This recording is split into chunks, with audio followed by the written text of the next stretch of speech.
అందరికీ నమస్కారం. నా పేరు అర్చన. ఈరోజు కథ నా గుండె చప్పుడు నువ్వే పార్ట్ 173. ఎదురుగా చూస్తున్న ఆమె కళ్ళు పెద్దవవుతే ఆమె భుజం మీద పడ్డ చెయ్యికి తల తిప్పి చూస్తుంది అంజు. లేచావా అంజు? వెళ్ళి ఫ్రెష్ అయ్యిరామ్మా అంటుంది సింధూజ. ఏంటత్తయ్య, ఏంటి హడావిడి అనగానే ఈరోజు నీకు శ్రీమంతం తల్లి, నువ్వు వెళ్ళి ఫ్రెష్ అయ్యి వస్తే గోరింటాకు పెడతాము, వెళ్ళమ్మా అనగానే సింధూజ మాటలకి తెగ సంబరపడిపోతూ వాష్రూమ్కి వెళ్తుంది అంజు. ఫ్రెష్ అయ్యి బయటికి వచ్చేసరికి అందరూ కూర్చొని గోరింటాకు పెట్టుకుంటూ ఉంటారు. అంజు రాగానే అంజు రా తల్లి అంటూ ప్రేమగా పిలవగానే వెళ్ళి వాళ్ళతో జాయిన్ అవుతుంది. వాల్కి ఆనుకొని హ్యాండ్స్ ఫోల్డ్ చేసుకొని ఆమెనే చూస్తూ ఉన్నాడు హర్ష. గోరింటాకు పెట్టడానికి రెడీ అయిన సింధూజ వెనుక నుండి వచ్చి ఆమె చేతిలో ఉన్న గోరింటాకు బౌల్ని తీసుకొని అంజుకి అభిముఖంగా కూర్చొని ఆమె చేతిని అతడి చేతిలోకి తీసుకోగానే తలెత్తి అతడిని సూటిగా కళ్ళలో ప్రేమ నింపుకొని మరీ చూస్తుంది అంజు. హర్ష తమలపాకుల్లా సున్నితంగా ఉన్న ఆమె అరచేతిని అతడి చేతిలోకి తీసుకొని గోరింటాకు పెట్టడంలో బిజీ అయిపోయాడు. అతడిని కొంటెగా చూస్తూ పెడుతున్న గోరింటాకుని రైట్ హ్యాండ్తో తీసి హర్ష బుగ్గకి రాస్తుంది అంజు. ఏయ్ ఏంటే, కామ్గా కూర్చో అంటూ బుగ్గని తుడుచుకున్నాడు. ఆమె చెంపకి రాయాలని ఉంది కానీ మచ్చలేని ఆమె మోముని చూసి రాయాలనిపించలేదు అతడికి.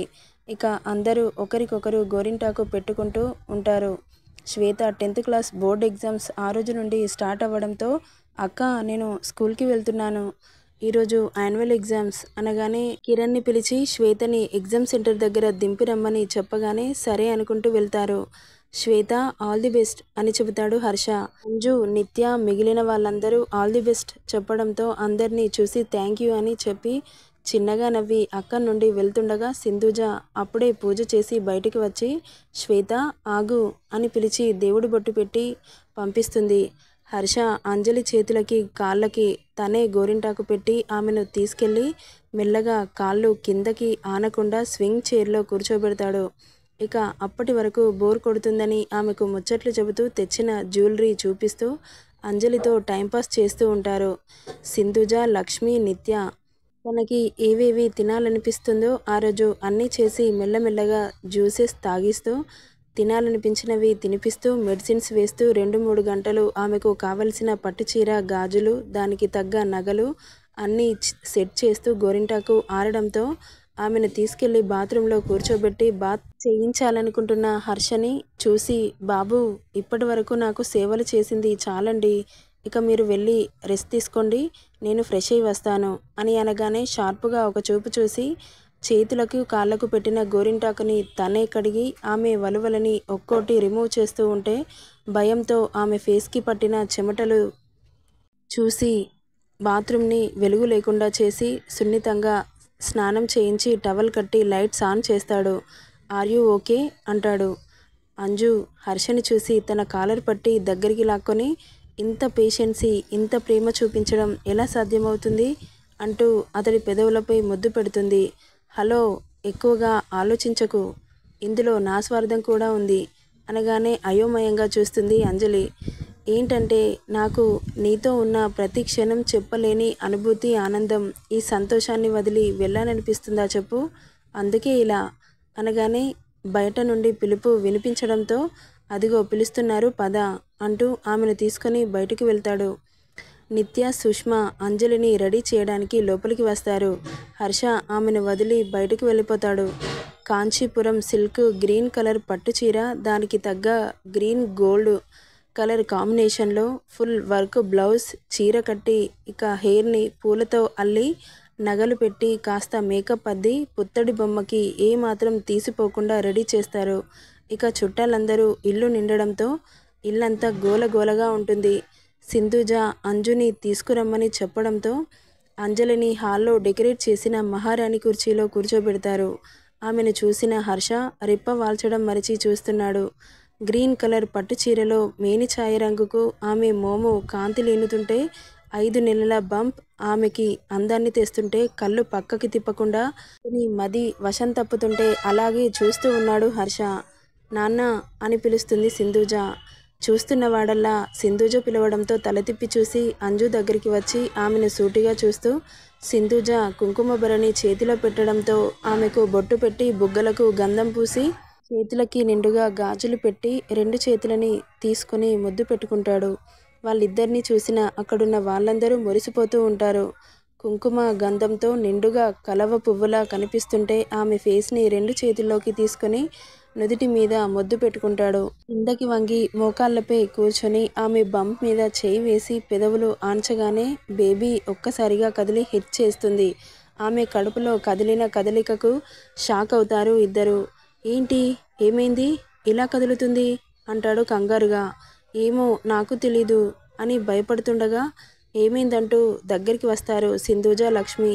లోపల ఇలా కదులుతుంది అని ఏం జరిగిందో చెప్పగానే అందరూ ఒక్కసారిగా నవ్వుతారు. ఏం జరిగిందో అని నేను టెన్షన్ పడుతుంటే మీరేంటి నవ్వుతున్నారు అంటాడు సీరియస్గా.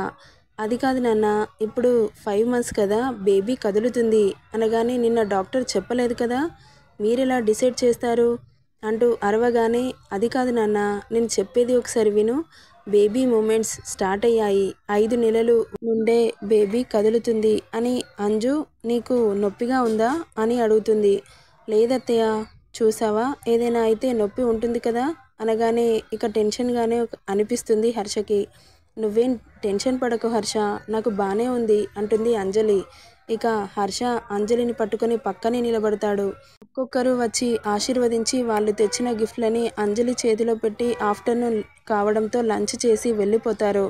ఇక హర్షకి టెన్షన్ తగ్గక డాక్టర్కి కాల్ చేసి ఏం జరిగిందో ఎక్స్ప్లెయిన్ చేయగానే ఆమె కూడా అలాగే అనడంతో అప్పుడు టెన్షన్ ఫ్రీ అవుతాడు హర్ష. ఇక సింధూజ అంజుని తీసుకెళ్ళి భోజనం తినిపిస్తూ ఉంటుంది. అందరూ తినేసి కాసేపు రిలాక్స్ అవుతారు.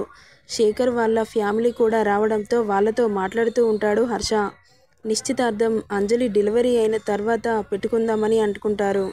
పర్వాలేదు, మీకు ఎప్పుడు వీలైతే అప్పుడు పెట్టుకోండి అంటాడు హర్ష. మీరు లేకపోతే ఎంగేజ్మెంట్ ఎలా చేసుకుంటాం బాబు, తను డెలివరీ అయిన తర్వాత ఫ్రీ అవుతాం కదా, అప్పుడు ఎంగేజ్మెంట్ పెళ్ళి ఒకేసారి చేసేసుకుంటే పని అయిపోతుంది అంటాడు జమీందార్ గారు. ఇక వాళ్ళ కోరికని ఎందుకు కాదనడమని సైలెంట్గా ఉంటారు. అందరూ భోజనాలు చేసి కాసేపు అలా మాట్లాడుకొని ఈవినింగ్ అవుతుంది అనగా కాసేపు అలా బయటికి వెళ్దామని రెడీ అవుతారు. అంజు దగ్గరికి వచ్చి, చీర ఇరిటేటింగ్గా ఉంటే చేంజ్ చేసుకో బేబీ. లేదు హర్ష, నాకు ఇలాగే బాగుంది. ఆమెకు ఇరిటేటింగ్గా ఉండకుండా స్మూత్గా ఉండే చీరని తీసుకొస్తాడు హర్ష. ఇక ప్రేమతో తెచ్చిన చీరని చేంజ్ చేసుకోవాలని అనిపించక అలాగే ఉంచుకుంటుంది. అందరూ రెడీ అయ్యి రావడంతో నాన్న వెళ్దామా అంటుంది సింధూజ. మీరు వెళ్ళండి మామ్, నేను అంజలితో ఉంటాను అనగానే చాలా రోజుల నుండి ఇంట్లోనే ఉంటుంది కదా, కాస్త అలా బయటికి తీసుకొస్తే తను కూడా ఫ్రీ అవుతుంది కదా అంటుంది సింధూజ. మార్నింగ్ నుండి ఫంక్షన్లో స్ట్రెయిన్ అయింది మామ్, ఇప్పుడు ఎక్కడికి వద్దు, మీరు వెళ్ళిరండి అనగానే ఇక మరో మాట మాట్లాడకుండా అక్కడి నుండి వెళ్ళిపోతారు. కిరణ్ని పిలిచి శ్వేతని స్కూల్ నుండి తీసుకొచ్చావారా అనగానే తీసుకొచ్చానురా. సరే, వాళ్ళకి ఏం చూడాలనిపిస్తుందో అవన్నీ తిప్పేసి తీసుకురా అని చెప్పి పంపిస్తాడు. సరే అని వెళ్తారు అందరూ. ఇక్కడ అంజు హర్షతో ఉండిపోతాడు. ఎందుకంటే ఆమె కంటే ఏది ఎక్కువ కాదు అతడికి. ఎందుకంటే అతడి ప్రపంచాన్ని ముందు పెట్టుకొని బయటికి ఎందుకు వెళ్తాడు, ఆమెకి సేవలు చేస్తూ ఇంట్లోనే ఉంటాడు హర్ష. ఏదైనా అనీజీగా అనిపిస్తే చెప్పు బేబీ, డాక్టర్ని పిలిపిస్తాను అంటాడు. లేదండి, ఐఎమ్ ఫైన్ అనగానే ఏం తినాలనిపిస్తుంది, ఏం తినాలనిపించడం లేదు, ఇప్పుడే అన్ని స్వీట్స్ తిన్నాగా, ఆకలి వేయట్లేదు. ఓకే, వామిటింగ్ అయితే నీరసం వచ్చేస్తుంది, కాసేపు పడుకో అంటాడు. నిద్ర రావట్లేదు. నిద్ర రాకున్నా రెస్ట్ తీసుకో బేబీ, మళ్ళీ అలసిపోతావు. బెడ్ రెస్ట్కి అడ్జస్ట్ చేసి కూర్చోబెడతాడు ఆమెను. సుకుమారమైన కాళ్ళని అతడి ఒడిలో పెట్టుకొని చిన్నగా ప్రెస్ చేస్తూ ఉంటే వద్దు అని అతడిని ఆపుతుంది. ఏం పర్వాలేదు, కళ్ళు మూసుకో, నువ్వలా నా కాళ్ళు పట్టుకుంటే అన్కంఫర్టబుల్గా ఉంది. అరే, అలాంటి ఫీలింగ్స్ ఏం పెట్టుకోకు, నీకు నిద్ర పట్టే వరకు పడుకో బేబీ అంటూ ఆమె కాళ్ళని నొక్కుతూ ఉంటే ఇటురా అని సైగ చేస్తుంది. ఏంటి అని ముందుకు వస్తాడు హర్ష. అతడి ఒడిలో తల పెట్టుకొని అతడి మెడ చుట్టూ చెయ్యి వేసి ముందుకు తెచ్చుకొని, ఇన్ని సంతోషాలని ఇచ్చిన నీకు ఏమిచ్చినా తక్కువే, ఏమిచ్చి నీ రుణం తీర్చుకోవాలి అనగానే దీనికి ఒక మార్గం ఉంది అంటాడు ఏదో ఆలోచించిన వాడిలా. ఏంటి అన్నట్లు అతన్ని చూస్తుంది. నువ్వు నాకు పాపని ఇవ్వు, అప్పుడు నా రుణం తీర్చుకోవచ్చు అనగానే, అదేంటి, అది నా చేతుల్లో ఉంటుందా, దేవుడు కదా ఇస్తాడు అంటుంది ఇన్నోసెంట్ ఫేస్ పెట్టి. నువ్వేం చేస్తావో నాకు తెలీదు, నాకు మాత్రం పాప కావాలి. అతడి మాటలకి చిన్నగా నవ్వుకొని, సరే ఇస్తాను అంటుంది. మరి బాబు పుడితే ఏం చేస్తావు అని కళ్ళెగరేస్తుంది.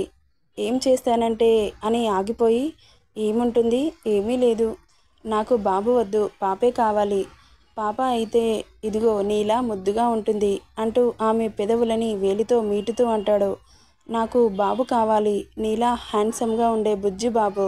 సరే అయితే నాకు ముందుగా పాపనివ్వు, తర్వాత నీకోసం కష్టపడతానులే అంటాడు ఐవింగ్ చేస్తూ. నెక్స్ట్ ఏం జరుగుతుందో నెక్స్ట్ పార్ట్లో చూద్దాం. ఈ స్టోరీ ఎలా ఉందో కామెంట్ చేయండి. నచ్చితే లైక్ చేయండి, షేర్ చేయండి, సబ్స్క్రైబ్ చేసుకోండి friends. Thank you for listening.